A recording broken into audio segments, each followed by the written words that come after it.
ನಮಸ್ತೆ ಎಲ್ಲರಿಗೂ, ನಾನು Nandini. Welcome back to my YouTube channel. ಇವತ್ತಿನ ವಿಡಿಯೋದಲ್ಲಿ ಯಾರೆಲ್ಲ ಗೃಹಲಕ್ಷ್ಮಿಯ 16ನೇ ಕಂತಿಗೆ ಯಾರೆಲ್ಲ ಕಾಯ್ತಾ ಇದ್ರು ಅವರಿಗೆ ಲಕ್ಷ್ಮೀ ಹೆಬ್ಬಾಳ್ಕರ್ ಅವರ ಜೊತೆ ಲೇಟೆಸ್ಟಾಗಿ ಒಂದು ಅಪ್ಡೇಟನ್ನು ಕೊಟ್ಟಿದ್ದಾರೆ. ಇದು ಗೃಹಲಕ್ಷ್ಮಿ ಮಹಿಳಾ ಫಲಾನುಭವಿಗಳಿಗೆ ಒಂದು ಸಿಹಿ ಸುದ್ದಿ ಅಂತಲೇ ಹೇಳ್ಬೋದು.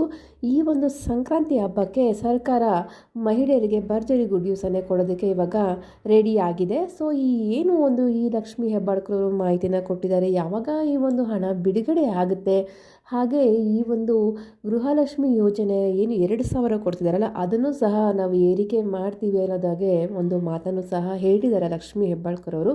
ಸೊ ಈ ಎಲ್ಲ ಮಾಹಿತಿನ ನಾನು ಈ ವಿಡಿಯೋದಲ್ಲಿ ನಿಮಗೆ ತಿಳಿಸ್ಕೊಡ್ತೀನಿ. ಅದಕ್ಕೂ ಮುಂಚೆ ನೀವೇನಾದರೂ ಹೊಸದಾಗಿ ನಮ್ಮ ಚಾನಲ್ ನೋಡ್ತಾ ಇದ್ದರೆ ಪ್ಲೀಸ್ ಸಬ್ಸ್ಕ್ರೈಬ್ ಮಾಡ್ಕೊಂಡು ನೋಡಿ. ಹಾಗೆ ವಿಡಿಯೋನ ಎಲ್ಲೂ ಸ್ಕಿಪ್ ಮಾಡ್ದಿರಾ ಕಂಪ್ಲೀಟಾಗಿ ವಾಚ್ ಮಾಡಿದ್ರೆ ನಿಮಗೆ ಮಾಹಿತಿ ಕೂಡ ಕಂಪ್ಲೀಟಾಗಿ ಅರ್ಥ ಆಗುತ್ತೆ. ಬನ್ನಿ ಈಗ ವಿಡಿಯೋನ ಸ್ಟಾರ್ಟ್ ಮಾಡೋಣ.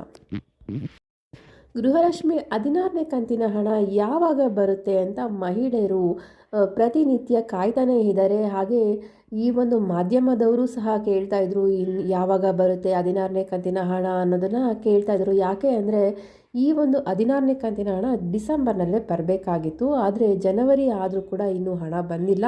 ಕಳೆದ ತಿಂಗಳು ಸಹ ಅವರು ಏನು ಹೇಳಿದರು ಅಂದರೆ ಹಣ ಆರ್ಥಿಕ ಇಲಾಖೆಯಿಂದ ಬಿಡುಗಡೆ ಆಗಿದೆ, ಹಾಗೆ ಇನ್ನೊಂದು ಸ್ವಲ್ಪ ದಿವಸಗಳಲ್ಲೇ ಬರುತ್ತೆ ಅಂತ ಒಂದು ಮಾಹಿತಿನ ಕೊಟ್ಟಿದ್ದರು. ಅದಾದ ಮೇಲೆ ಯಾವುದೇ ಒಂದು ಅಪ್ಡೇಟನ್ನು ಕೊಟ್ಟಿರಲಿಲ್ಲ. ಯಾಕೆ ಅಂದರೆ ಲಕ್ಷ್ಮೀ ಹೆಬ್ಬಾಳ್ಕರ್ ಮತ್ತು CT ರವಿ ಅವರ ನಡುವೆ ಕೆಲವೊಂದು ಮಾತಿನ ಚಕಮಕಿಗಳು ಆಗಿ ಈ ಒಂದು ಅವರೇ ಒಂದು ಡಿಸ್ಕಷನಲ್ಲಿ ಮುಳುಗೋಗಿದ್ರು. ಅಂದರೆ ಅವ್ರದ್ದೇ ಏನೋ ಒಂದು ಪ್ರಾಬ್ಲಮಲ್ಲಿ ಸಿಕ್ಕಾಕೊಂಡಿದ್ರು. ಸೊ ಅದಕ್ಕಾಗಿ ಯಾವುದೇ ಒಂದು ಅಪ್ಡೇಟನ್ನು ಲಕ್ಷ್ಮೀ ಹೆಬ್ಬಾಳ್ಕರ್ ಅವರು ಕೊಟ್ಟಿರಲಿಲ್ಲ. ಅದಾದಮೇಲೆ ಪ್ರತಿಪಕ್ಷದವರು ಕೇಳೋಕ್ಕೆ ಸ್ಟಾರ್ಟ್ ಮಾಡಿದ್ರು, ಇನ್ನು ಯಾವಾಗ ಕೊಡ್ತೀರಾ 16ನೇ ಕಂತಿನ ಹಣ, ಇನ್ನೂ ಇವರ ಹತ್ರ ಸರ್ಕಾರ ಹತ್ರ ಹಣ ಇಲ್ಲ ಅನಿಸುತ್ತೆ, ಅದಕ್ಕಾಗಿ ಇನ್ನೂ ಹಣನ ಬಿಡುಗಡೆ ಮಾಡಿಲ್ಲ ಅನ್ನೋದಕ್ಕೆ ಮಾತಾಡೋಕ್ಕೆ ಸ್ಟಾರ್ಟ್ ಮಾಡಿದ್ರು. ಹಾಗೆ ಮಾಧ್ಯಮದವರು ಸಹ ಕೇಳ್ತಾ ಇದ್ರು. ಹಾಗೆ ಎಲ್ಲ ಮಹಿಳೆಯರು ಸಹ ಪ್ರಶ್ನೆನ ಮಾಡ್ತಿದ್ರು, ನಮಗೆ ಇನ್ನೂ ಹಣ ಬಂದಿಲ್ಲ, ಡಿಸೆಂಬರ್ ತಿಂಗಳ ಹಣ ಬಂದಿಲ್ಲ ಅನ್ನೋದು ರೀತಿ ಮಾತಾಡ್ಕೊತಾ ಇದ್ರು. ಅದಕ್ಕೆ ಇವಾಗ ಮತ್ತೆ ಮಾಧ್ಯಮದವರು ಕೇಳಿದಾಗ ಲಕ್ಷ್ಮೀ ಹೆಬ್ಬಾಳ್ಕರ್ ಅವರು ಉತ್ತರನ ಕೊಟ್ಟಿದ್ದಾರೆ. ಏನಂತ ಹೇಳಿದ್ದಾರೆ ಅಂದರೆ, ಈಗಾಗಲೇ ಆರ್ಥಿಕ ಇಲಾಖೆ ಹಣ ಬಿಡುಗಡೆ ಮಾಡಿದೆ, ನಾವು ಒಂದು ಬಟನ್ ಒತ್ತಿದ್ರೆ ಎಲ್ಲರ ಒಂದು ಅಕೌಂಟ್ಗೆ ಹಣ ಬರುತ್ತೆ. ಹಾಗೆ ಈ ಒಂದು ಹಬ್ಬದ ದಿವಸನೇ ಅಂದರೆ 14, 15 ಅಷ್ಟರಲ್ಲಿ ಎಲ್ಲರ ಖಾತೆಗಳಿಗೆ ಹಣ ಜಮಾ ಮಾಡ್ತೀವಿ ನಾವು ಅನ್ನೋ ಒಂದು ಮಾಹಿತಿಯನ್ನು ಕೊಟ್ಟಿದ್ದಾರೆ. ಹಾಗೆ ಪ್ರತಿಪಕ್ಷಗಳು ಹೇಳಿದಂತಂದರೆ ಏನು ಹೇಳ್ತಾ ಇದ್ರು, ಇವ್ರ ಹತ್ರ ದುಡ್ಡಿಲ್ಲ, ಈ ಒಂದು ಗೃಹಲಕ್ಷ್ಮಿ ಹಣನ ಸ್ಟಾಪ್ ಮಾಡಿಬಿಡ್ತಾರೆ, ಒಂದು ವರ್ಷ ಏನೋ ಕೊಟ್ಬಿಟ್ರು, ಈ ವರ್ಷ ಇವರು ನಡೆಸೋದಕ್ಕೆ ಸಾಧ್ಯ ಇಲ್ಲ, ಯಾಕಂದರೆ ಇವ್ರ ಹತ್ರ ಸರ್ಕಾರದ ಬಳಿ ಹಣ ಇಲ್ಲ ಅನ್ನೋ ಒಂದು ಮಾತುಗಳಿಗೆಲ್ಲ ಉತ್ತರನೂ ಸಹ ಕೊಟ್ಟಿದ್ದಾರೆ. ಏನು ಹೇಳಿದ್ದಾರೆ ಅಂದರೆ, ನಾವು ಈ ಒಂದು ಗೃಹಲಕ್ಷ್ಮಿ ಯೋಜನೆಯನ್ನು ಈಗಾಗಲೇ 1.5 ವರ್ಷ ನಾವು ಕೊಟ್ಟಿದ್ದೀವಿ, ಹಾಗೆ ಇನ್ನೂ 3.5 ವರ್ಷ ನಾವು ಇದನ್ನು ಕಂಟಿನ್ಯೂ ಮಾಡ್ಕೊಂಡು ಹೋಗ್ತೀವಿ.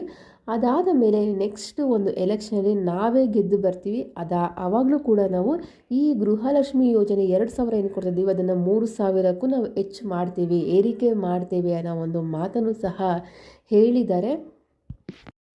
ಯಾಕಂದರೆ ಗೃಹಲಕ್ಷ್ಮಿ ಯೋಜನೆಯ ಎಲ್ಲ ಒಂದು ಪ್ರೋಸೆಸ್ನ ನೋಡ್ಕೊಳ್ಳೋದು ಲಕ್ಷ್ಮೀ ಹೆಬ್ಬಾಳ್ಕರ್ ಅವರೇ ಆಗಿರೋದ್ರಿಂದ ಅವ್ರಿಗೆ ಒಂದು ಕನ್ಫರ್ಮ್ ಇದೆ, ನೆಕ್ಸ್ಟ್ ಒಂದು ಎಲೆಕ್ಷನ್ ಆದರೂ ಈ ಒಂದು ಯೋಜನೆನ ನಾವು ಕಂಟಿನ್ಯೂ ಮಾಡ್ತೀವಿ, ಹಾಗೆ ಇದರಲ್ಲಿ ಕೊಡುವಂಥ ಹಣನ ಸಹ ಏರಿಕೆ ಮಾಡ್ತೀವಿ ಅನ್ನೋ ಒಂದು ಕನ್ಫರ್ಮೇಷನಿಂದನೇ ಅವರು ಹೇಳಿದ್ದಾರೆ. ಯಾಕಂದರೆ ಈ ಒಂದು ಎಲೆಕ್ಷನ್ ಬಂದಾಗ ಈ ಗ್ಯಾರಂಟಿ ಯೋಜನೆಗಳೇ ಕಾಂಗ್ರೆಸ್ ಗೆಲ್ಲೋದಕ್ಕೆ ಕಾರಣ ಆಯಿತು. ಅದಕ್ಕಾಗಿ ಖಂಡಿತವಾಗ್ಲೂ ಈ ಒಂದು ಯೋಜನೆಗಳನ್ನು ಇವರು ಸ್ಟಾಪ್ ಮಾಡಲ್ಲ, ಹಾಗೆ ನೆಕ್ಸ್ಟ್ ಬರೋವಂಥ ಎಲೆಕ್ಷನಲ್ಲೂ ಸಹ ಇದೇ ಯೋಜನೆಗಳನ್ನು ಕಂಟಿನ್ಯೂ ಮಾಡ್ತಾರೆ. ಯಾಕಂದರೆ ಮತ್ತೆ ಜನಗಳು ಇವರಿಗೆ ಗೆಲ್ಲಿಸ್ಬೇಕು ಅಂದರೆ ಇಂಥ ಯೋಜನೆಗಳನ್ನು ತಂದರೆ ಮಾತ್ರ ಗೆಲ್ತೀವಿ ಅನ್ನೋದೊಂದು ನಂಬಿಕೆ ಸಹ ಇದೆ. ಅದಕ್ಕಾಗಿ ಯಾವುದೇ ಕಾರಣಕ್ಕೂ ಈ ಗ್ಯಾರಂಟಿ ಯೋಜನೆಗಳನ್ನು ಇವರು ಸ್ಟಾಪ್ ಮಾಡಲ್ಲ, ಮುಂದೆನೂ ಕೂಡ ಕಂಟಿನ್ಯೂ ಆಗೋ ಚಾನ್ಸಸ್ ಇರುತ್ತೆ. ಇದಿಷ್ಟು ಗೃಹಲಕ್ಷ್ಮಿ ಯೋಜನೆ 16ನೇ ಕಂತಿನಿಗೆ ಸಂಬಂಧಪಟ್ಟಂಥ ಲೇಟೆಸ್ಟ್ ಆಗಿ ಬಂದಿರುವಂಥ ಮಾಹಿತಿ. ಇದೇ ರೀತಿಯಾದಂತಹ ಗೃಹಲಕ್ಷ್ಮಿ ಹಾಗೂ ಅನ್ನಭಾಗ್ಯ ಯಾವುದೇ ಗೌರ್ಮೆಂಟ್ ಸ್ಕೀಮ್ಗಳ ಹೊಸ ಮಾಹಿತಿ ತಿಳ್ಕೊಬೇಕಂದ್ರೆ ನೀವೇನು ಮಾಡಬೇಕು ಅಂದರೆ ನಮ್ಮ ಚಾನಲ್ ಸಬ್ಸ್ಕ್ರೈಬ್ ಮಾಡಿಕೊಂಡು ಬೆಲ್ಲೈಕನ್ನು ಕ್ಲಿಕ್ ಮಾಡಿದ್ರೆ ಯಾವುದೇ ಒಂದು ಹೊಸ ಅಪ್ಡೇಟ್ ಬಂದಾಗ ನೀವು ನೋಟಿಫಿಕೇಷನ್ ಪಡ್ಕೊತೀರ, ಎಲ್ಲ ಮಾಹಿತಿಗಳನ್ನು ನೀವು ತಿಳ್ಕೊಬೋದು. ಮತ್ತೆ ಸಿಗೋಣ ಮುಂದಿನ ವಿಡಿಯೋದಲ್ಲಿ. ವಿಡಿಯೋ ನೋಡೋದಕ್ಕಾಗಿ ಧನ್ಯವಾದಗಳು.